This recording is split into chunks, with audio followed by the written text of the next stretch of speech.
Irmãos, vamos dar início à nossa reunião.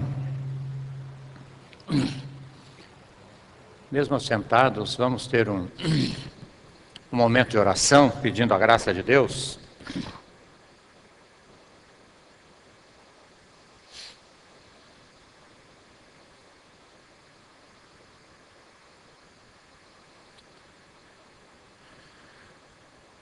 Pai, pela Tua graça, nós estamos aqui reunidos em nome de Jesus, para compartilharmos sobre princípios da Tua Palavra,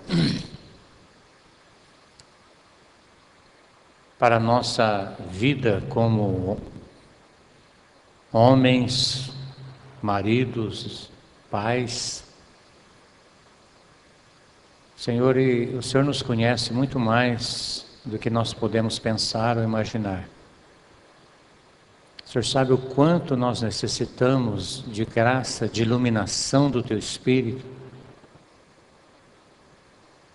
quanto nós necessitamos que a Tua Palavra seja vivificada para nós, Senhor, porque só ela pode mudar a nossa mente, renovar a nossa mente, transformar a nossa maneira de ser.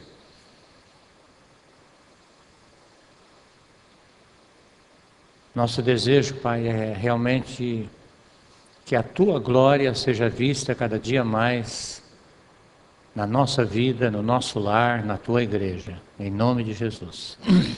Amém.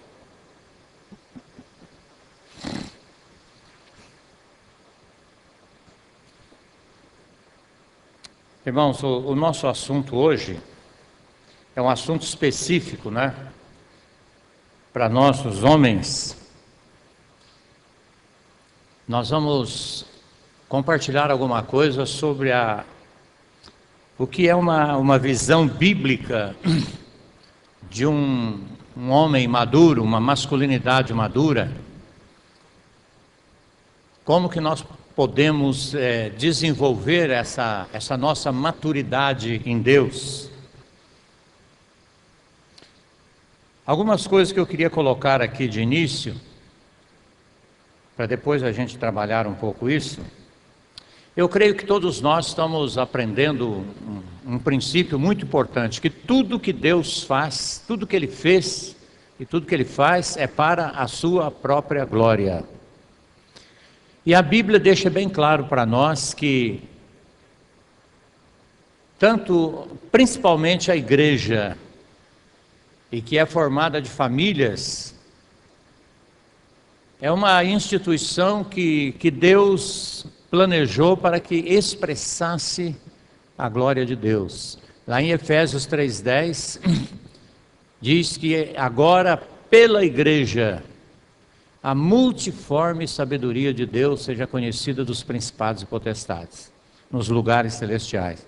Agora nós temos aprendido também que a igreja é uma soma de famílias. Não tem jeito da igreja estar bem se as famílias não estiverem bem, não é? E nós temos aprendido também um outro princípio importante, que na família, a base da família é o casal, que se a família não vai bem, o casal, eles são os primeiros responsáveis diante de Deus, né? Porque foi dado a eles essa incumbência. E aí nós temos aprendido ainda um outro princípio, que é bíblico também, que mesmo entre o casal, a responsabilidade primeira é do marido, não é? Como se fosse o marido e a esposa. Não que a esposa não tenha responsabilidade, mas a responsabilidade prioritária primeira é do marido, né? E eu sei que isso deve trazer um peso muito grande por cima da gente, não é? Quando a gente começa a entender o propósito de Deus, que nós vamos responder diante de Deus um dia pela família que Ele nos deu, isso realmente pesa e nos leva a uma busca da graça de Deus, né? Buscar em Deus a graça para podermos ser os sacerdotes da nossa casa. Então esse é um princípio importante. Nós vamos fazer alguns pontos para analisar a nossa hora que vivemos. Nós sabemos que nós estamos vivendo numa hora muito complicada, não é? Essa nova filosofia de vida, que é chamado de pós-modernidade, não é? Onde todos os referenciais foram tirados e passa apenas a ter um referencial subjetivo, né? Que é a gente mesmo. Isso tem gerado uma confusão muito grande. E a grande necessidade hoje para a família e para a igreja é de modelos. Nós já temos falado isso. Talvez nem nós saibamos o quanto uma mensagem visual nos influencia. Eu creio que Satanás sabe muito bem disso e ele usa muito bem isso no mundo lá fora, na mídia, né? Ele tem lá os seus ícones da pós-modernidade, os seus profetas, e apresenta eles, né, como pessoas de sucesso, e ali vai uma mensagem muito forte. E na igreja, na família, nós precisamos de modelo. A Bíblia fala que os líderes da igreja são modelo do rebanho. E que os pais são modelo para os filhos. Porque se houver uma contradição entre o que nós falamos e o que nós vivemos, isso vai levar a nós mesmos, os nossos filhos, ao cinismo, não é? O cínico é aquele que não acredita em nada. Todos nós começamos ingênuo, a vida tanto natural como espiritual. A criança, quando nasce, ela nasce acreditando em tudo, né? E quando nós nos convertemos também, a gente entra para o reino de Deus completamente ingênuo, né? Agora, à medida que a gente vai andando, se não tiver a prática da verdade, nós podemos, ou melhor, quase sempre isso vai acontecer, nós vamos cair no cinismo. Nós vamos deixar de acreditar. O ingênuo acredita em tudo, o cínico não acredita em nada. Ele começa a viver um teatro. E isso pode acontecer tanto dentro de casa como dentro da igreja. Então, nesse processo de amadurecimento que todos nós estamos, né, e vamos estar até que o Senhor venha, o meio que Deus usa para nos levar a um amadurecimento emocional é a palavra de Deus, a verdade de Deus. Só a verdade de Deus nos amadurece. E você às vezes pode perceber que, infelizmente, há uma discrepância muito grande entre a nossa idade física e a nossa idade emocional. Parece que a gente fica velho só por fora. Nós não amadurecemos emocionalmente. É comum você ver pessoas de meia idade ou até jamais para a idade de velhos, não é? Tendo dificuldades que era normal de recém-casados, de jovens, fazendo jogadas emocionais e vivendo ali preso em coisas que não era mais próprio da idade. Então você percebe que aquelas pessoas não amadureceram emocionalmente. Então nós vamos trabalhar alguma coisa importante sobre isso. Por exemplo, na minha geração, os modelos eram muito claros. Eu nunca tive dúvida, e creio que as pessoas mais velhas aqui como eu, nós nunca tivemos dúvida na nossa casa da função do pai, da mãe, das prioridades de cada um, do papel de cada um. Os modelos eram muito claros para nós, né? Agora, dentro dessa revolução sociológica, ideológica que nós falamos, né, chamada pós-modernidade, as coisas misturaram, e os nossos filhos hoje, eles estão nascendo quase que sem referenciais o que é ser um homem maduro, o que é ser uma mulher madura, né? As coisas estão bastante confusas, né? E também nós já vimos aqui muitas vezes que Deus, a palavra de Deus nos ajuda a entender isso, que Deus criou um mundo heterossexual, um mundo onde tem homem, mulher, macho e fêmea. E Ele deu a cada um funções específicas. E Ele pôs tudo isso dentro de uma ordem. E nós sabemos que o sistema satânico, através do sistema do mundo, tenta inverter esse quadro. Hoje nós estamos vivendo já num mundo, poderíamos dizer, unissex, né? Olha, se o mundo unissex fosse um mundo bom, Deus teria criado um mundo unissex, né? Se Deus criou um mundo heterossexual, onde tem macho, fêmea, homem, mulher, onde deve haver diferenças, não é, em tudo, e Deus disse que era muito bom esse mundo. Então nós temos que, talvez, como homens cristãos, nós temos que rever alguns princípios da palavra de Deus com relação a isso, né? A Bíblia não nos deixa ignorante quanto ao significado de masculinidade madura e feminilidade madura. Se você começar a ler a Bíblia, né, começar a ler as cartas de Paulo, mesmo o Velho Testamento, você vai ver o cuidado de Deus em levar os homens à maturidade, né, levar as mulheres à maturidade. E no Novo Testamento, você vai, nas cartas de Paulo, você vai ver muitos conselhos de Paulo a Timóteo, a Tito, para orientar os homens, orientar as mulheres, como que deveria se portar um, como que deveria se portar o outro, na família, na igreja, na sociedade. É porque realmente Deus tem uma ordem para esse mundo. E nós, como cristãos, deveríamos, como igreja, ser uma comunidade modelo. O mundo devia estar olhando para nós e ter um testemunho. Olha como que o mundo seria se todo mundo submetesse ao senhorio de Cristo, à ordem de Deus, à palavra de Deus, né? Mas muitas vezes, infelizmente, quando o mundo hoje olha para dentro do mundo chamado Evangelho, ele vê tanta confusão quanto lá fora e às vezes até mais, né? Desorganização, né? Conflitos, divisões, e isso não tem sido um motivo para atrair as pessoas que estão lá fora. Então é interessante que a Bíblia não nos deixa ignorantes com relação a isso. O que é uma masculinidade madura, o que é uma feminilidade madura? E mais, a Bíblia mostra que todas as vezes que a humanidade se afasta de Deus, que começa a adorar a criatura em vez do Criador, começa a inverter a ordem de Deus, que entre muitas coisas anormais que acontecem, parece que o ápice dessa desorganização é a inversão da sexualidade. Você pode ver isso lá no Velho Testamento, né, no caso de Sodoma e Gomorra.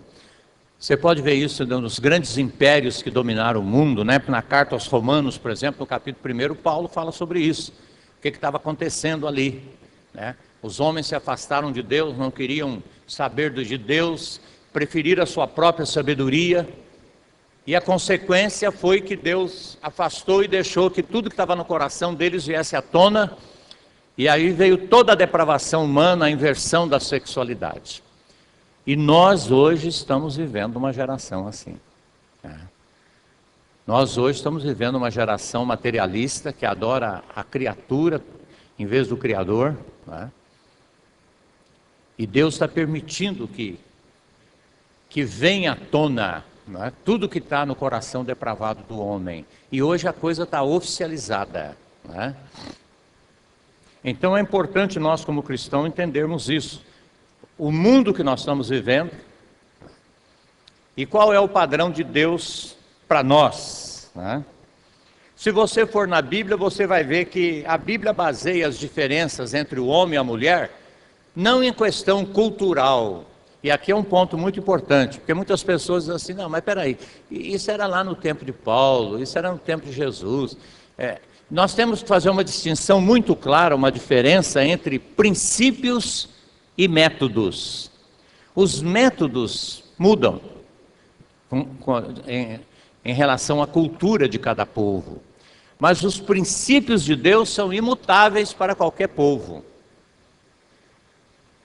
Então, quando você vai na Bíblia, você percebe que a Bíblia, ela baseia a diferença entre homem e mulher, não na queda, não em questões culturais, temporais, mas lá na criação.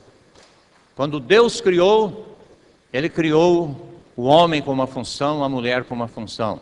Você vê isso no Velho Testamento todo, o ensinamento de Deus.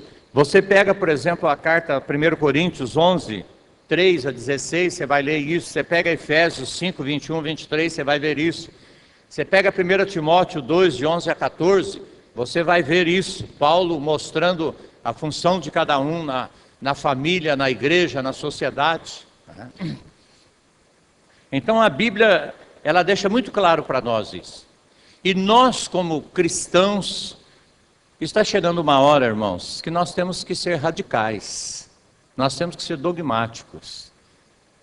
Não dá mais para nós continuarmos com o pé em duas canoas, né? Às vezes a gente não tem coragem de assumir uma posição, não tem coragem de testemunhar essa posição diante de colegas lá fora, porque a gente tem medo de rejeição. Eu acho que Deus tem que mudar a nossa cabeça e nos levar a entender que é o mais alto privilégio, que nós devemos ter prazer de podermos ser testemunhas de uma ordem de Deus na família, na igreja e na sociedade. E não perdermos nenhuma oportunidade que aparece para realmente nós testemunharmos e falarmos a respeito disso. Então a Bíblia deixa bem clara isso. Outra coisa que a Bíblia deixa bem claro é que a nossa sexualidade, ela faz parte de um plano soberano de Deus. Por exemplo, ninguém de nós aqui escolheu ser homem, né? Isso faz parte de um plano soberano de Deus. Quando você lê o Salmo 139, você pode ver isso, né? Davi falava: antes que um osso meu fosse formado, o Senhor me conhecia, chamava pelo nome. Então isso é muito importante, porque numa sociedade que nós estamos vivendo, é importante nós assumirmos a nossa masculinidade, porque isso primeiro glorifica a Deus.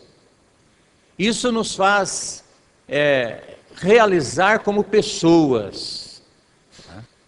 Isso nos faz ser testemunha, a começar na nossa família, dos nossos filhos e tudo mais, né? Na sociedade onde nós estamos. Então é muito importante entendermos isso. Quanto mais eu assumir, eu ver o que Deus espera de mim como homem, qual é a função de um homem cristão, quanto mais eu começar a entender isso, mais eu vou glorificar a Deus, mais nós vamos nos encontrar como pessoas, e mais nós vamos ser modelos na igreja para os adolescentes, para jovens, e na casa para os nossos filhos, e lá fora para uma sociedade, né? A Bíblia diz que nós devemos ser como luz para uma geração perversa e incrédula, né? Então é importante a gente entender isso. Agora, irmãos, uma outra coisa que a gente tem compreendido e que a Bíblia também nos ajuda a entender é que nós não somos como os animais. Os animais têm uma vida instintiva, não é? O gato nasce gato e morre gato, ele não aprende a ser gato. Se você pegar um gatinho que nasceu, não deixar ele ver gato nenhum, ele vai miar e vai correr atrás do rato. Ele não aprende isso. Isso é uma vida instintiva dele. E assim os outros animais também. Mas nós fomos criados à imagem e semelhança de Deus. Nós não temos uma vida instintiva. Nós temos uma vida a ser aprendida. Por que isso é importante? Justamente por isso, irmãos, porque o sexo é biológico. Nascer com órgão genital masculino ou feminino é uma questão biológica, né? Uma questão genética. Mas ter masculinidade madura ou ter feminilidade madura, isso é um aprendizado.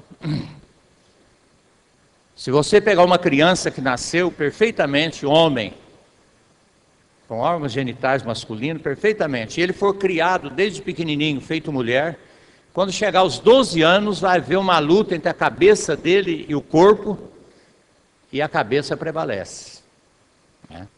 Ele pode até não chegar a ser um homossexual, mas ele vai ter sequelas muito grandes, vai faltar aquelas características de uma masculinidade na vida dele, né? Então é muito importante nós termos essa visão correta na palavra de Deus, né? que nós poderíamos até dizer assim: ensine o seu filho a ser homem, ensine sua filha a ser mulher. Parece um pouco estranho isso, não é? Mas é verdade. Antigamente, por exemplo, as mães eram um modelo para as filhas, a maneira delas falarem, a maneira delas comportarem, a maneira delas vestirem, não é? Então as filhas automaticamente tinham modelos ali nas mães, como os filhos tinham modelos nos pais. Agora hoje a coisa está realmente muito conturbada. E isso está trazendo problemas até mesmo em muitas famílias cristãs, não é? Muitas famílias cristãs. Muitas vezes o pai, os dois extremos, né? Ou um pai ausente, totalmente ausente, ou um pai tirano, ele pode levar um filho ao rejeitar a sexualidade do pai, rejeitar dele também e começar a ter problemas com a sua sexualidade. Assim como também quando há uma inversão dentro da família, onde a mulher é a figura forte, isso também gera distúrbios na família. Então é uma hora que nós temos realmente que rever a palavra de Deus, rever os princípios de Deus, pedir graça para Deus e começarmos a tomar posições na nossa vida, né? Como que nós podemos andar nesse caminho, trabalhar isso na nossa vida? Porque hoje nós vivemos num mundo onde a tendência é enfatizar a igualdade. Olha, nós somos iguais. E aí que está uma grande astúcia do inimigo. Porque a Bíblia deixa claro que homens e mulheres são iguais. Nós temos funções diferentes, mas nós somos iguais. Nós fomos criados à imagem de Deus, o homem e a mulher foram criados à imagem de Deus. O homem e a mulher são pecadores, nascem com uma depravação total, com pecado original. A mulher não é mais pecadora do que o homem, nem o homem é mais pecador do que a mulher. Nós dependemos da mesma graça. Agora, isso não anula que nós temos funções diferentes. Nós somos diferentes, não só fisicamente, mas emocionalmente também. Nós só não somos diferentes com relação à graça de Deus. Paulo fala isso lá em 1 Timóteo, que, quando ele está falando da justificação, né? Ele fala que diante de Deus não tem macho nem fêmea, homem nem mulher, todos nós dependemos da mesma graça. Mas pelo fato de depender da mesma graça, não anula que nós temos funções diferentes. Assim como na família, por exemplo, a maioria de nós aqui somos pais, né? O nosso filho é um ser humano igual a nós. Mas na família eu tenho a função de pai e ele tem a função de filho. A família tem uma ordem instituída por Deus. E todas as vezes que nós quebramos os princípios de Deus, nós pagamos por eles. E quanto mais cedo a gente arrepender e voltar para o princípio de Deus, menos sequelas nós vamos ter na nossa caminhada. Então eu creio que aqui tem sido uma astúcia de Satanás levar a esse movimento, né, que hoje está no auge, chamado libertação feminina. Na realidade nós somos iguais. Jesus, quando ele veio, ele honrou as mulheres. Ele colocou as mulheres na verdadeira posição delas. Se o mundo antigo, e algumas culturas antigas, escravizavam as mulheres, Jesus veio e colocou-as no devido lugar. Mas nem por isso Jesus anulou as funções do homem e da mulher. Nem por isso ele veio desmantelar a ordem. E isso é muito importante, irmãos, porque eu já vi até pastores dando curso a nível nacional, dizer assim que antes da queda não havia essa ordem de Deus, do homem ser o líder, não. Que isso aí começou na queda. Isso aí é fruto da queda. E como agora nós vivemos na igreja regenerados, então isso também deve ser anulado. Mas quando nós voltamos para a palavra de Deus, você percebe que não é verdade isso. Todas as vezes, vamos ler apenas um texto, 1 Timóteo 2, olha como que Paulo encarava a ordem da criação como sendo um princípio de Deus. 1 Timóteo 2, de 11 a 14,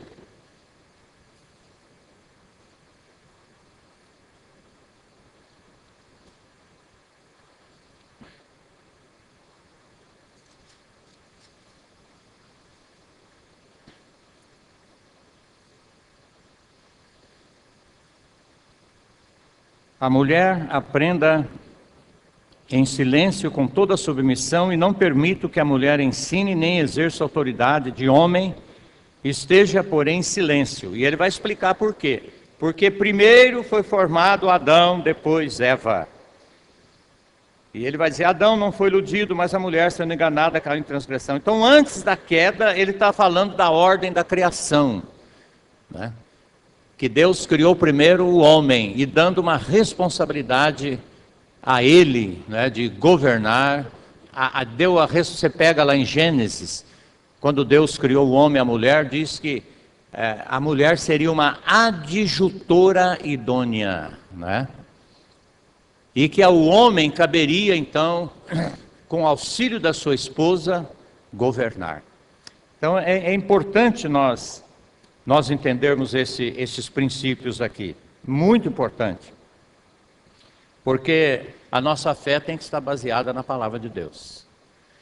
Nós temos que fazer uma opção, ou a Bíblia é a palavra inerrante de Deus, né? E nós vamos ter a coragem de jogar a nossa vida nos princípios de Deus, ou nós vamos ficar sempre ouvindo ventos contrários aí de sociólogos, psicólogos, educadores e tudo mais, e às vezes nós ficamos meio a meio, a gente pratica um pouco a Bíblia, um pouco daquele lado, e as consequências aparecem dentro da nossa casa, né? Dentro da nossa casa. Então eu creio que é uma hora realmente de nós tomarmos uma posição muito, muito grande. Então eu gostaria de pensar com os irmãos isso, o que é uma masculinidade madura? Então nós poderíamos dizer assim, que a masculinidade madura é um senso de responsabilidade benevolente. É quando você tem consciência que você tem uma responsabilidade dada por Deus para fazer isso de uma maneira amorosa dentro da sua casa. Quando você começa a ter essa convicção, esse já é o início de um processo do nosso amadurecimento. Porque, como nós temos falado, tudo começa aqui, na nossa mente, nos nossos conceitos. Então, se você, ao ler a Bíblia, ao pegar esses textos, e o Espírito Santo te convencer realmente, e você tomar essa posição, não, realmente, a ordem de Deus, o padrão de Deus é esse, não é? Eu tenho uma responsabilidade, isso já começa em nossa vida um processo. Porque, irmãos, a verdade é o seguinte, hoje, ou pelo menos até algum tempo atrás, falava muito da insubmissão feminina. E é uma verdade, elas têm problemas, como também nós temos. Mas se falava pouco da omissão masculina, né? Quase não se falava nada da omissão masculina, como os homens realmente têm se omitido da responsabilidade que Deus deu a eles, né? Vamos ver alguma coisa sobre isso. Primeiro ponto que eu gostaria de compartilhar sobre essa masculinidade madura. Um homem pode ser forte sexualmente, mas se ele não sente a responsabilidade para com a sua esposa, a fim de liderá-la, preste atenção nessas palavras, liderá-la, prover e proteger a sua esposa, a sua masculinidade é imatura. Eu vou ler outra vez. Se um homem, ele pode até ser forte sexualmente, porque infelizmente nós achamos que ser homem é ter um apetite sexual forte. Né? E às vezes estamos até sendo dominados por uma sexualidade deturpada. Mas na realidade, dentro do ponto de vista de Deus e da palavra de Deus, ser homem não é apenas ter uma função sexual. Se ele não sente a responsabilidade para com a sua esposa, a fim de liderá-la, prover e proteger, a sua masculinidade é imatura. Agora depois nós vamos ver como liderar, não é? A Bíblia deixa clara em Efésios 5, põe Jesus como exemplo. É uma liderança sacrificial, é uma liderança se dando em amor pela outra pessoa. Não é uma tirania, não é ser o delegado dentro de casa, não é? Não é nada disso. Muitas esposas podem ter até medo do marido, mas não é esse o padrão de Deus. O padrão de Deus é que a esposa respeite e honre o marido, não é? Que ela realmente veja um homem que está submisso a Deus, temente a Deus, né? Que leva a palavra de Deus a sério, porque toda autoridade verdadeira vem do céu. Jesus falou isso para Pilatos, né? E é verdade, irmãos, quanto mais nós homens estivermos enquadrando dentro dos princípios de Deus, nós vamos ter uma autoridade delegada por Deus, né? E essa autoridade nunca vai ser uma autoridade em benefício próprio. Por isso que nós pusemos aqui, a fim de liderar. E cada um de nós poderíamos pensar conosco mesmo, né? Será que realmente eu tenho sido um líder? Não perfeito, porque nenhum de nós é perfeito, todos nós estamos dentro de um processo. Mas será que eu estou sendo um líder que está amadurecendo cada dia mais na minha casa? Será que os meus filhos, se perguntasse para os nossos filhos, né? Quem realmente lidera a casa? Quem tem a palavra final? O que eles diriam?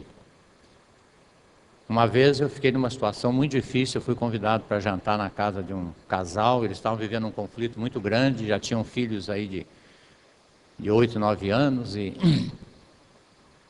a esposa tentando passar uma imagem que a coisa estava bem, e o marido estava querendo tratar do problema, e nós estávamos jantando, eu, a Dulce, aquele casal, e chegou uma hora que a conversa foi tomando um caminho, que eu fiz essa pergunta para eles. Falei, escuta, se eu chamar, o filho deles estava no quarto. Falei, se eu chamar o filho de vocês e perguntar, quem realmente tem a palavra final aqui na casa? O que eles diriam? E ela falou assim, claro que vai dizer que é ele. E eu achei que ele foi bastante honesto naquela hora. Ele falou, não, bem, você sabe que não é verdade. Eles vão dizer que é você, porque infelizmente aqui em casa é você mesmo. Eu tenho me omitido, né?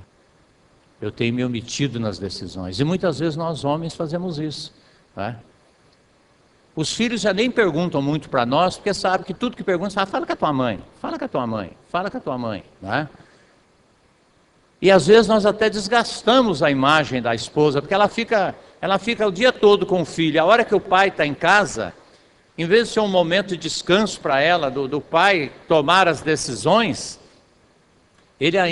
o nosso conceito de trabalho também nos atrapalha, nós achamos que o homem trabalha. Eu trabalhei, eu fiquei o dia inteiro na profissão, no trabalho, na firma, na empresa, seja onde for, e a gente acha que a mulher ficou em casa só numa boa, né? Então a gente chega em casa e quer ser servido. Mas quando a mulher viaja, a gente fica 3 dias com os filhos, a gente descobre o tanto que elas trabalham dentro de casa, né? Que trabalho que elas têm dentro de casa. E a gente esquece disso, a gente acha que a nossa missão é caçar o hipopótamo lá fora, né? E trazer para dentro de casa, o resto é com ela. E sem querer, às vezes nós passamos até para os nossos filhos uma ideia de que cristianismo, né, ou religião, no verdadeiro sentido da palavra, é uma coisa mais para mulher, não é muito para homem, né? Porque é ela que lê a Bíblia com os filhos, é ela que ora com os filhos, é ela que conta a história para os filhos. Então o que os filhos vão acabar acreditando? O homem depois de grande não mexe muito com essas coisas não, né? Isso é coisa de mulher mesmo. Então eu acho que nós temos que tomar algumas posições com relação a isso, não é? Até onde nós temos liderado? Até onde nós temos sido provedor? E prover não é só no sentido material, não é? Não é só isso. As nossas esposas são mais emocionais do que nós, elas necessitam de salvação emocional, muitas vezes. E Efésios fala isso, que nós somos o salvador da nossa esposa, como Cristo é o salvador da igreja. Às vezes você chega em casa, ela está lá com 2, 3 filhos pequenos, ou mesmo adolescentes, um problema sério, ela está meio perdida no meio daquilo tudo. Em vez de você ser o salvador, você chega e acaba de afundar todo mundo, né? Você acaba criando um problema maior em vez de solucionar. O segundo ponto, e o terceiro ponto aqui, liderar, prover e proteger. Irmãos, essa é uma incumbência que Deus deu para nós homens. Nós somos o protetor da nossa esposa, ela é o vaso mais fraco, a Bíblia fala. A Bíblia fala lá em 1 Pedro 3, para nós coabitarmos com ela com entendimento, discernimento, discernindo. Vamos ler lá? Olha o que diz, 1 Pedro 3.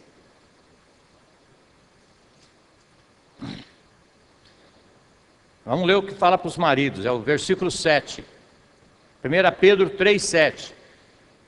Maridos, vós igualmente vivei a vida comum do lar, com discernimento, e tendo consideração para com a vossa mulher como parte mais frágil. Tratai-a com dignidade, porque sois juntamente herdeiros da mesma graça da vida. Preste atenção no final do versículo. Para que não seja interrompida as vossas orações. Você sabe que as nossas orações podem ser interrompidas pela maneira que nós tratamos a nossa esposa. E aqui ele diz que o homem tem que viver a vida comum do lar, com discernimento. E aqui vai uma pergunta para todos nós: você tem discernido a sua casa? Você tem discernido a sua esposa, o momento que ela está passando, às vezes, emocional, não é? Um momento às vezes com problema de enfermidade, às vezes momentos até de uma transformação orgânica, né? A mulher tem períodos na vida dela que ela tem disfunções e muda até o metabolismo e muita coisa nela, e nós homens, muitas vezes não temos tido esse discernimento. Nós um dia estávamos reunidos, né, ali na quinta-feira, e o Dionísio falou um conselho que quando ele foi casar, ele foi procurar o conselho com um sacerdote, um já bem velhinho, e o sacerdote falou para ele assim: eu não vou falar muita coisa não, vou te falar só uma frase, para você lembrar sempre: mulher não é homem. Ele falou que saiu até meio frustrado daquela entrevista, né? Achou que ele ia falar muita coisa. Mas ele falou tanto que isso tem ajudado na vida dele a lembrar. E nós precisamos lembrar isso: mulher não é homem. Às vezes a gente quer que a nossa esposa tenha as nossas prioridades, reaja como a gente reage, né? Às vezes a gente está até quase que querendo masculinizar a nossa esposa, né?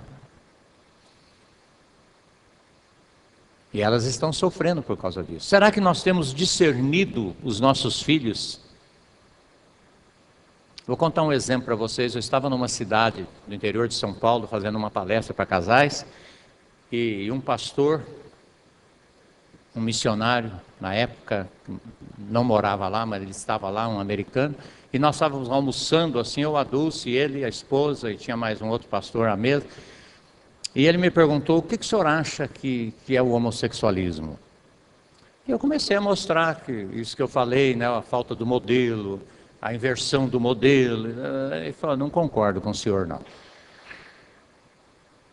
E a conversa foi tomando rumo até que depois ele falou, eu vou te dizer uma coisa. Eu tenho um filho hoje que mora nos Estados Unidos, é um homossexual, mas ele tem um casamento fechado com outro rapaz. E eles frequentam uma igreja gay lá. E esse meu filho, até os 20 anos, nunca ninguém percebeu nada. Quer dizer, só ele que não percebeu. Era um homem que não discernia a casa dele. E isso às vezes acontece no nosso meio. Muita gente discerne, ó, tem um problema, ajuda enquanto é tempo, dedica tempo, ajuda, né? Mas a pessoa não discerne o que está acontecendo. E depois às vezes vai ser uma colheita muito triste. Né? Uma colheita muito triste por muito tempo. Então é interessante que ele fala que é para nós vivermos com discernimento. Será que nós temos discernido a nossa casa, o momento, não é? Da nossa casa, da nossa família, dos nossos filhos? E outra coisa que ele diz aqui é, tendo consideração para com a vossa mulher como parte mais frágil. Às vezes a gente é tão educado com as outras irmãs da igreja, né? O nosso compromisso, em primeiro lugar, é com a nossa esposa. Né? Considerá-la, honrá-la como a parte mais frágil, ajudá-la. Não é?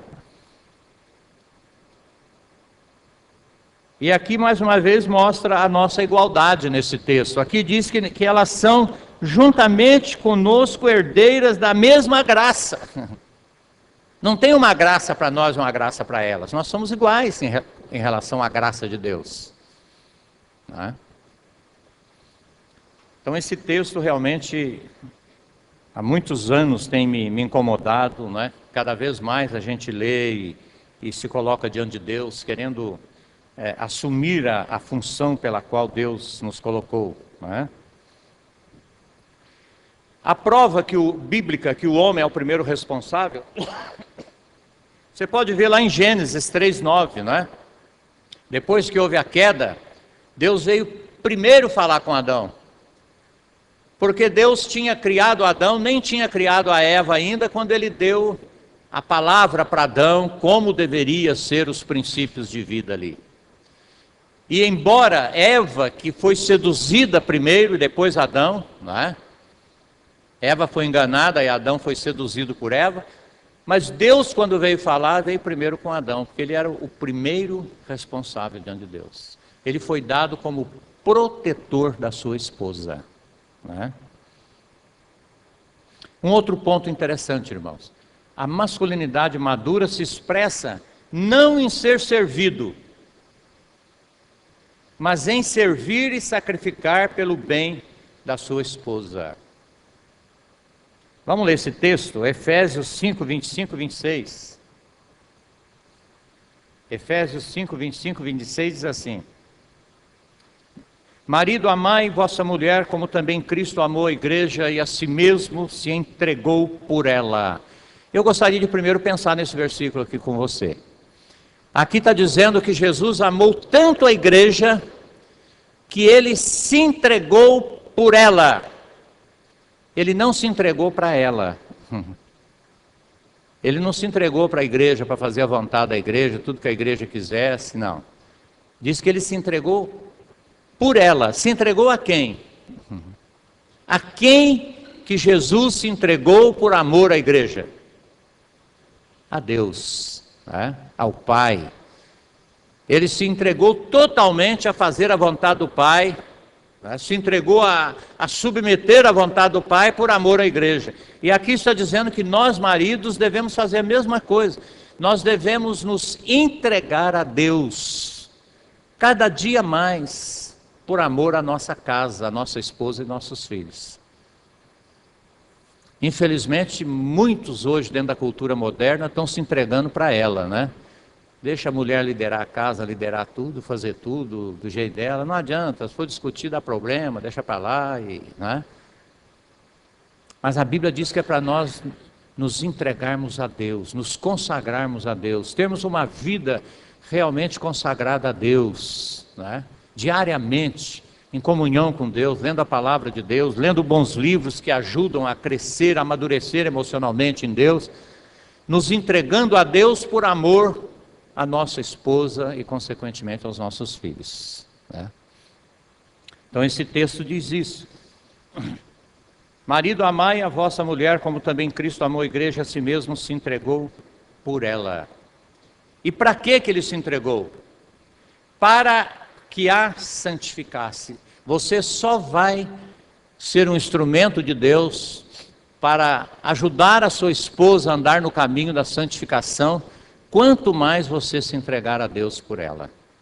Você vai ser um modelo dentro da sua casa.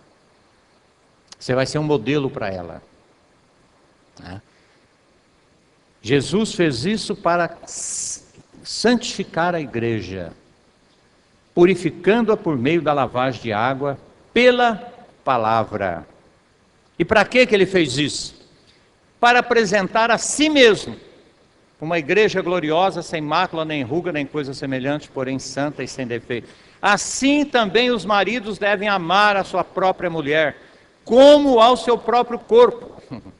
E aqui vem um princípio, irmãos, que é um mistério,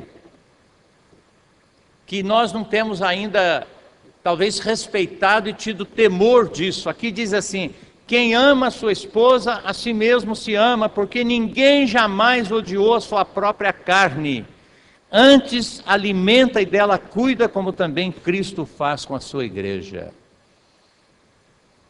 O casamento é um mistério indissolúvel. Quando há uma separação, é como se houvesse uma amputação. Cortou-se um pedaço. Embora sem perder a nossa individualidade, nós entramos num mistério no casamento, que é o exemplo que o Espírito Santo mais usa da união de Cristo e a igreja. Os nossos casamentos deviam estar sendo motivo de glória a Deus, de manifestar a glória de Deus, a ordem de Deus, né? Quanto mais nós vamos acertando o nosso casamento. E ele está dizendo aqui que nós, os homens, devemos amar a nossa esposa como ao nosso próprio corpo. E ele explica por quê. Porque ninguém tem coragem de judiar do seu próprio corpo. Ninguém tem coragem de ficar enfiando um espinho na mão, não é? Para ver a dor que dá. Nós cuidamos do nosso corpo. Apareceu uma dor, a gente cuida dela, não é? E ele está dizendo que espiritualmente nós agora somos um corpo só. Não tem jeito mais de uma pessoa ser feliz, só um ser feliz no casamento. É um mistério. Ou os dois vão crescer nessa maturidade, vão experimentar uma comunhão, não perfeição, mas um caminho de comunhão, de perdão, de andar junto, ou eles vão se arrebentar os dois. Não tem jeito de um só, né? E o casamento é uma coisa cultural. Nós podemos ver aí fora no mundo, até os não cristãos. Nós que somos cristãos devíamos ter uma visão mais clara do casamento e um temor maior, olhando lá fora o que acontece com aqueles que, na ignorância, eles rompem casamento assim, troca como troca de roupa. Você olha as consequências morais que isso vai levando. Olha os desastres, as consequências que isso vai trazendo, né? Porque o casamento é um mistério, irmãos. Não dá para brincar. Né? E é isso que a palavra de Deus está dizendo aqui. A masculinidade madura se expressa não em ser servido, mas em servir e sacrificar pelo bem da sua mulher. Irmãos, eu sei, eu estou com 66 anos, 41 anos de casado, eu sei as lutas que eu tenho até hoje na minha vida para crer, não só com a cabeça, mas crer com prazer nessas verdades, né? Cada dia crendo mais, de que a minha felicidade é fazer a minha esposa feliz. Quanto mais eu a fizer feliz, quanto mais eu ajudá-la, isso não significa que quer fazer tudo que ela quer, da maneira que ela quer, não. Às vezes a felicidade é até mesmo liderá-la, orientá-la ao caminho certo, né? Mas ter prazer em servi-la. Às vezes nas pequenas coisas. A mulher é diferente da gente. Às vezes pequenas coisas para elas tem um significado tão grande. Mostra o teu prazer em ajudá-la, em servi-la. Às vezes de pegar um objeto, não é? Nós homens somos muito comodistas. A gente chega em casa, senta, eu, bem, traz uma água para mim, põe gelo, viu? Faz isso, faz aquilo, não é? E às vezes a esposa está precisando de alguma coisa, a gente não tem o mínimo prazer. Às vezes ela chega até a pedir. Fala, bem, paciência, estou cansado, né? A gente não tem prazer de ver uma oportunidade para demonstrar para ela, numa pequena coisa, como ela é importante.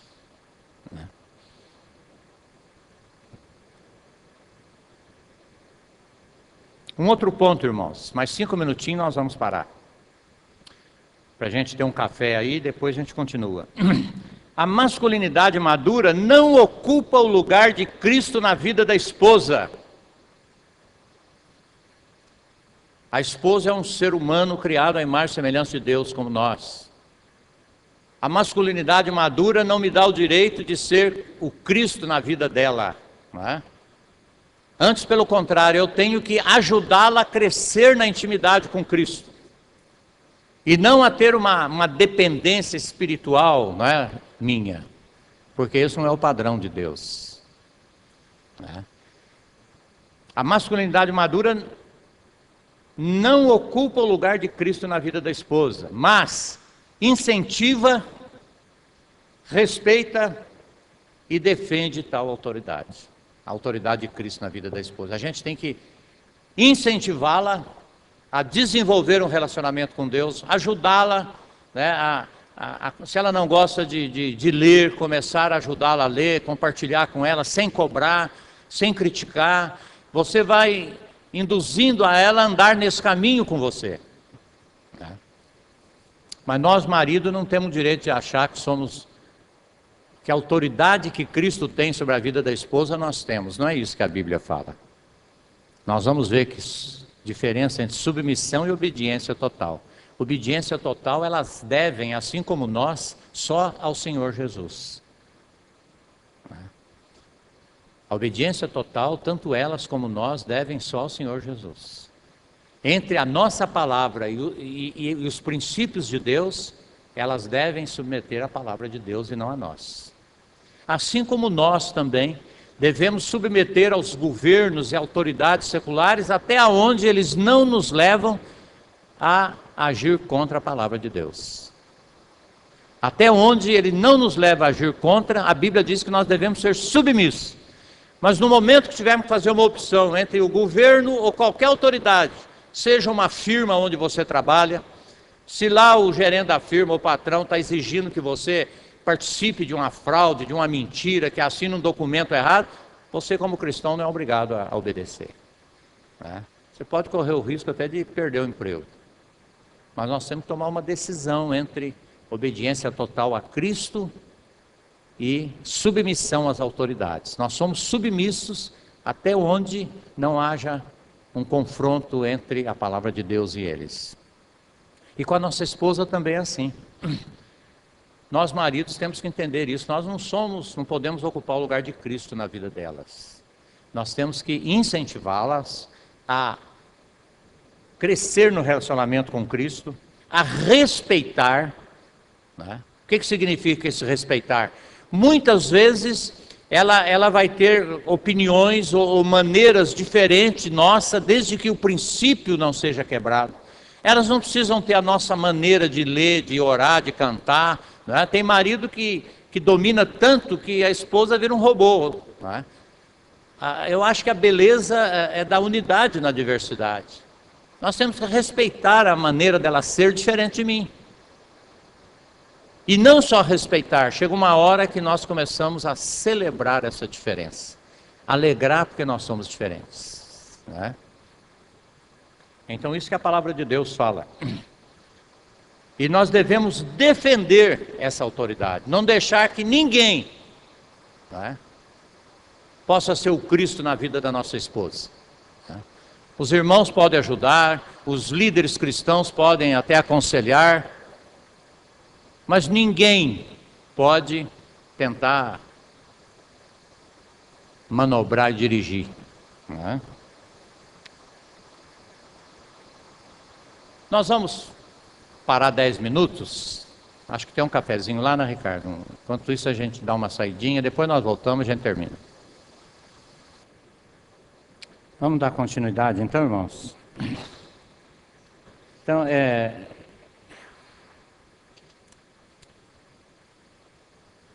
um ponto importante também com relação a nosso discernimento na família e a submetermos a palavra de Deus, é muito importante nós, por exemplo, criarmos os nossos filhos como homens e as nossas filhas como mulher. Agora, isso vai depender muito do modelo da mãe e do pai, né? Uma coisa que a gente já tem tratado com muitos casais, com vários casais, e até mesmo chega a ser um número assim um pouco assustador. É essa ideia que o mundo dá de que a família é todo mundo igual, então o pai vai tomar banho com a mãe, tomar banho com a filha de 7 anos, com o filho de 4, todo mundo nu no banheiro, e isso parece realmente que é uma coisa muito bonita, né? Mas isso não é o padrão de Deus. Nossos filhos, desde pequenininho, têm que saber que homem é homem, mulher é mulher. Os irmãos têm que aprender a respeitar a irmã, não deixar ter brincadeiras, né? Às vezes insinuosas ou mesmo até masculinizadas, né? Às vezes o irmão brincando com a irmã quando são pequenos, tem que ensiná-los a respeitar. Eles têm que entender desde pequeno que no mundo tem homens e mulheres e que eles são diferentes em todos os sentidos, né? Então, quando a gente começa a querer inovar, e hoje o sistema do mundo faz muito isso, né? A gente já teve oportunidade de ajudar alguns casais que estavam enfrentando problema agora. A menina estava quase 10, 12 anos. Quando que o senhor acha que a gente deve parar de tomar banho junto e tal? Eu falo, acho que vocês nunca deviam nem ter começado, né? Porque vai chegar uma hora que eles vão ter que entender que nós somos diferentes. E isso é bom, isso traz saúde emocional para a cabeça das crianças e para todo mundo. Então é importante a gente discernir a nossa família, né? Muito importante isso. Mais alguns pontos que eu gostaria de trabalhar aqui nessa segunda parte. Nós já falamos sobre a diferença entre submissão e obediência total. Eu acho que isso está bem claro para todos nós, não é? Nós, às vezes, maridos, temos dificuldade de achar que se a esposa ela questiona um assunto ou mesmo uma decisão que a gente quer tomar, a gente acha isso que é rebelião, né? Não, isso não é rebelião. Ela está fazendo o papel de adjutora realmente. Agora, depois de tomada a decisão, sim, ela tem que submeter, ainda que ela ache que, isso amanhã a gente vai conversar com ela sobre isso, né? Ainda que ela ache que não foi a melhor maneira, ela deve aprender a esperar em Deus, né? Mas até que a decisão seja tomada, ela tem todo o direito de questionar, de perguntar, de pedir explicação, de tentar provar até biblicamente que o caminho é esse, convencer o marido, salvar o marido, né? Isso é perfeitamente bíblico e justo que nós, maridos, entendamos isso. Porque às vezes a gente pensa assim que a esposa tem que ser aquela submissão, é ser aquela sombra, né? Ela não pode questionar nem pedir explicações de nada. Ela tem todo o direito, com relação a tudo, né? A parte financeira, a filhos, porque nada é só nós, tudo realmente nós gerenciamos juntos, né? E isso não anula a decisão final do marido, né? Então é importante entender isso. Eu vou apenas citar um exemplo bíblico que talvez alguém que não esteja muito claro pode entender. Você pode dizer, mas como é que pode ser assim, submisso e não obedecer muitas vezes? Parece que é meio incoerente isso, não é? Mas, por exemplo, Davi era totalmente submisso a Saul. Mas quando Saul pedia para ele fazer coisas contrárias à palavra de Deus, ele não fazia. Só que ele não aproveitava da fraqueza de Saul para tirá-lo do trono. Aí estaria entrando na questão da submissão. Por exemplo, a submissão está relacionada com a posição de autoridade do marido. Então a esposa nunca deve aproveitar uma decisão fracassada do marido, ou uma decisão errada, para aproveitar aquilo para puxar o tapete e tomar a liderança. Isso sim seria rebelião, não é? Então, no caso de Davi, fica muito claro, Davi várias vezes ele não obedecia a Saul. Só que quando alguém tentou induzi-lo a derrubar Saul do trono, ele falou, eu não ponho a mão. Se Deus quiser, Deus o tire, Deus o fira, eu não ponho a mão. Davi foi totalmente submisso, embora não obedeceu em tudo, né? Assim nós cristãos, nós devemos ser submissos ao governo, mas nunca devemos fazer parte de um movimento contrário à lei para derrubar o governo. Nós temos os meios democráticos para mudar o governo, né? Mas nós, como cristãos, não podemos fazer parte de um movimento contrário às leis do país para derrubar um governo. Isso seria rebelião. Mas se nós temos ferramentas legais para mudarmos um governo, não há nada errado nós cristãos desaprovarmos o governo e queremos mudar o governo, não é? Então eu acho que isso tem que ficar muito claro para nós entendermos bem isso, né? Um outro ponto importante, irmãos. A masculinidade madura não pressupõe autoridade infalível, mas reconhece a sua limitação e busca auxílio na disjuntura. Eu sei que aqui todos nós temos uma dificuldade muito grande de, às vezes, depois que vermos que tomamos uma decisão errada, às vezes chegar para a esposa e dizer, ó, bem, realmente eu errei, você estava certo, eu deveria ter te ouvido, né? Não foi a melhor opção. Nós temos muito medo de perder a autoridade, mas na realidade isso vai nos dar mais autoridade ainda, porque ela vai ver que nós somos pessoas que temos temor a Deus, né? Pessoas que arrependemos, pessoas que pedimos perdão. Às vezes nós queremos que os nossos filhos peçam perdão, mas eles não têm modelo dentro de casa de pedir perdão, né? Às vezes nós somos aquele que sempre estamos arrumando uma saída honrosa, tá? E diz que filho de peixe é pintado, né? Depois os nossos filhos vão ser baga ensaboado também. Eles nunca vão chegar e dizer, ó, eu errei, eu não devia ter agido assim, eu precipitei, tá? Então acho que é muito importante nós termos esse relacionamento com a esposa, de reconhecer a nossa limitação. Não é porque foi nos dado uma função de liderança que nós não temos erro, que nós não precipitamos, que nós não somos limitados, que nós muitas vezes sentimos uma pressão emocional muito grande, precisamos chamar a esposa, dizer, bem, eu quero que você ore comigo, nós vamos ter que tomar essa decisão, para mim está um peso muito grande, eu estou sentindo realmente que eu preciso de você perto de mim, nós precisamos estar juntos, né? Isso realmente é uma masculinidade madura, quando você não tem medo de perder a sua masculinidade, né? O adolescente, ele está buscando uma identidade masculina, né, no caso do rapaz. Então, como ele ainda tem dúvida, ele não abre mão. É fácil você fazer dois adolescentes brigar, né? Você fala, o que for mais homem, dá o tapa primeiro. O que tiver mais dúvida, vai dar o tapa primeiro, né? Ele está precisando provar para ele toda hora que ele é. E às vezes nós, maridos, somos assim. Às vezes nós estamos precisando provar para nós que nós somos o líder da casa.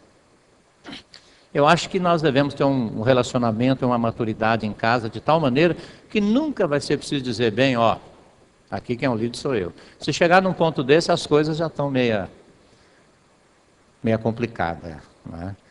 O ideal é realmente que esse relacionamento desenvolva de uma maneira muito sadia, muito amorosa e muito firme, uma firmeza em amor, né? Então é muito importante entender isso.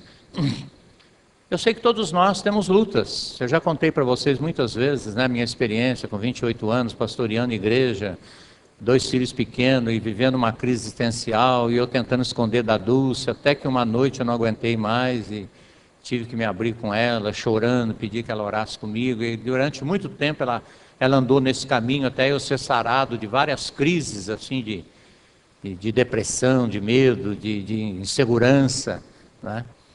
E isso nunca fez ela perder o respeito. Pelo contrário, ela sabe que eu sou uma pessoa limitada, tenho meus medos, minhas incertezas, né? E é gostoso quando você pode realmente ter esse auxílio da esposa, né? Muito importante. A masculinidade madura também não trata a esposa como uma filha. Felizmente tem muitas esposas que são tratadas como filha mais velha, né? Ela não tem uma liberdade como esposa. Ela está quase no mesmo nível de filha. Ela tem que prestar relatório, seja de atitude, seja financeiro, não é? Como uma filha tem que fazer, não é? E isso realmente magoa o coração da esposa, isso traz problemas. E não é o nosso assunto hoje, mas a gente já falou isso muitas vezes. Tudo isso reflete na nossa vida sexual. Então, a maioria dos casais dizem assim: o nosso problema está no relacionamento sexual. Não, o problema não está ali, ele explode ali. A esposa não é tratada como esposa, não é respeitada como uma mulher madura, ela não é namorada, acariciada, não é? Então ela vai o sexo para a mulher está muito ligado ao emocional, ela vai ficando emocionalmente tão ruim que o máximo que ela pode fazer é oferecer o corpo como uma ovelha vai para o matadouro, não é? Mas ela está tão machucada emocionalmente que ela não pode participar de um orgasmo. E é interessante que as estatísticas médicas dizem que quase 60% das mulheres casadas não participam, e não é por nenhum problema orgânico, né? É por problema de feridas, coisas não tratadas, não curadas, né? Não consertadas. Então é muito importante a gente desenvolver esse relacionamento de carinho, de afeto, né? Porque quando nós éramos namorado, noivo, nós tínhamos esse carinho, afeto, né? Atenção para ela, sempre elogiando. Nós já lemos aqui com os irmãos da igreja, né?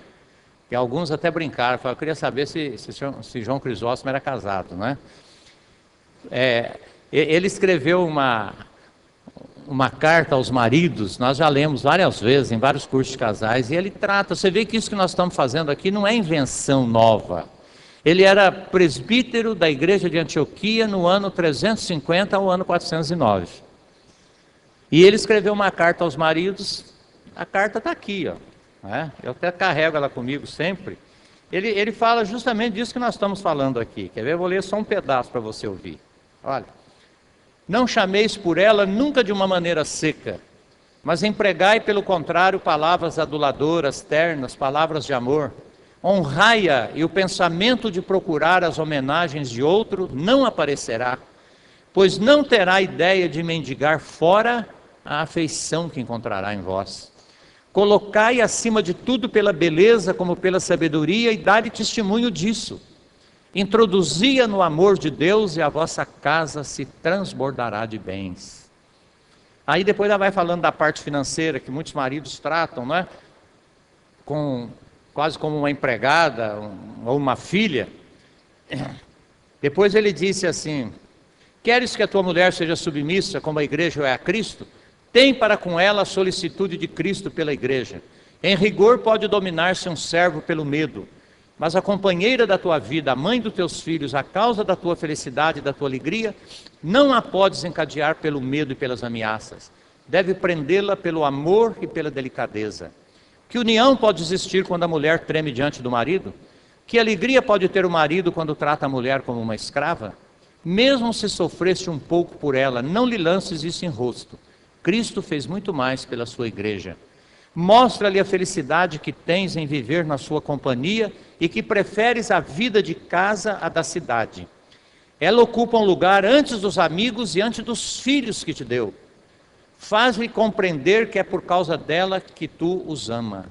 Quando ela fizer qualquer coisa de bem, felicita e admira o seu talento. Se qualquer tolice, não a censure por isso.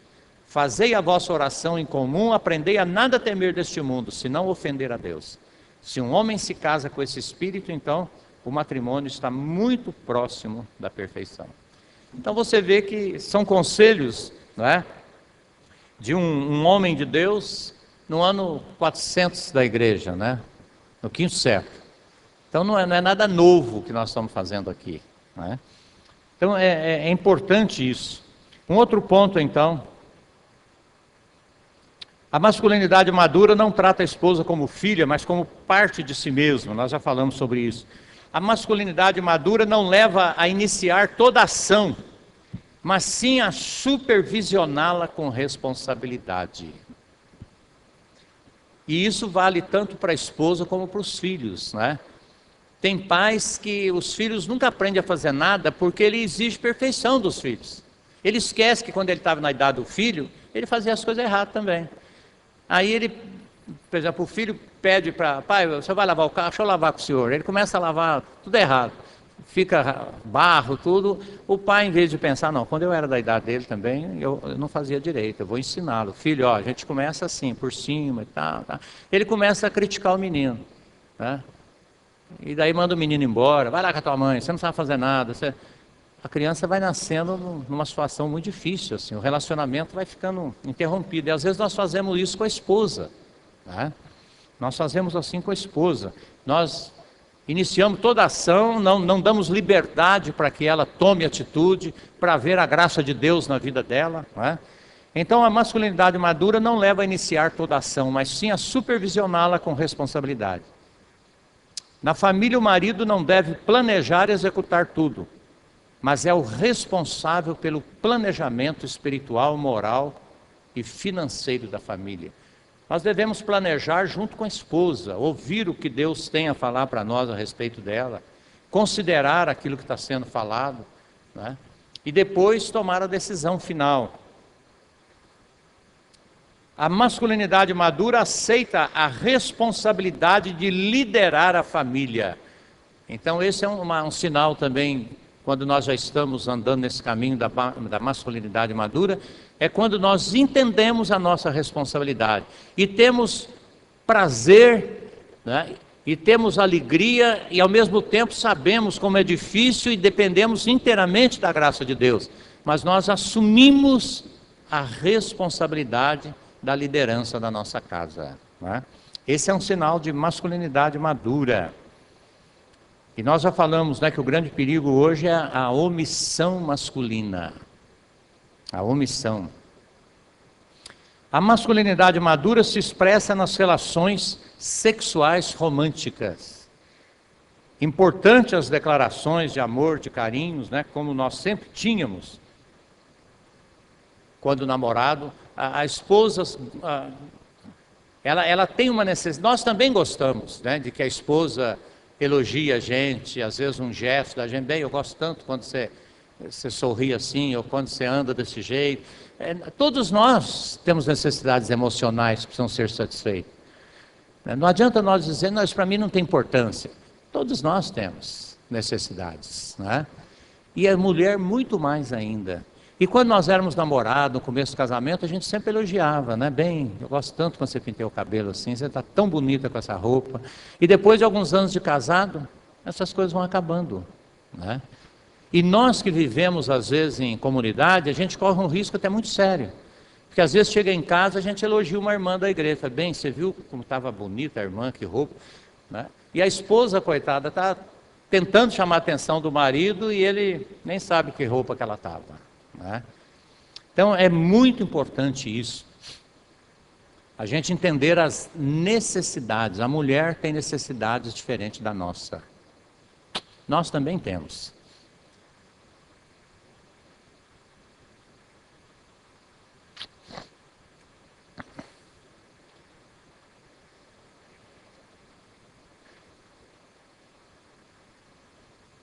Um outro ponto muito interessante, irmãos, e importante: a masculinidade madura reconhece, aceita e celebra as diferenças. Isso é sinal que nós estamos amadurecendo. Mulher não é homem, né? Nós começamos a reconhecer as diferenças. Ela é diferente de mim, ela faz as coisas diferentes de mim, né? Ela tem um senso de proteção diferente de mim. É importante a gente entender isso. Isso é sinal de maturidade emocional. Agora, quando a gente começa a querer que a esposa sinta o que eu sinto, prioridade que eu tenho, né, e veja as coisas como eu vejo, isso é sinal de imaturidade. É uma pessoa que tem sérios problemas e quer ser um dominador, tá? Ele não cria espaço para o outro respirar. Então a masculinidade madura reconhece, aceita e celebra. Celebrar significa ficar alegre que nós somos diferentes, né? E depois que a gente vai aprendendo a andar nesse caminho, esse é um caminho que nós vamos andar sempre. Eu acho que a experiência de muitos irmãos aqui que estão casados há muito tempo, a gente olha para trás e fala, gente, que bobeira que nós tivemos, quanto tempo a gente perdeu por coisas tão bobas, né? Ficamos nos ferindo, declaramos guerra fria um com o outro, quando a gente podia sentar, conversar, ouvir, né? E um sinal também de maturidade, de uma masculinidade madura, é quando a gente sabe ouvir o outro. Deixa o outro terminar a explicação dele, somente entre casais, né? A maioria dos casais não consegue conversar, porque a hora que um começa a falar, o outro já está manobrando a cartucheira daqui para lá, né?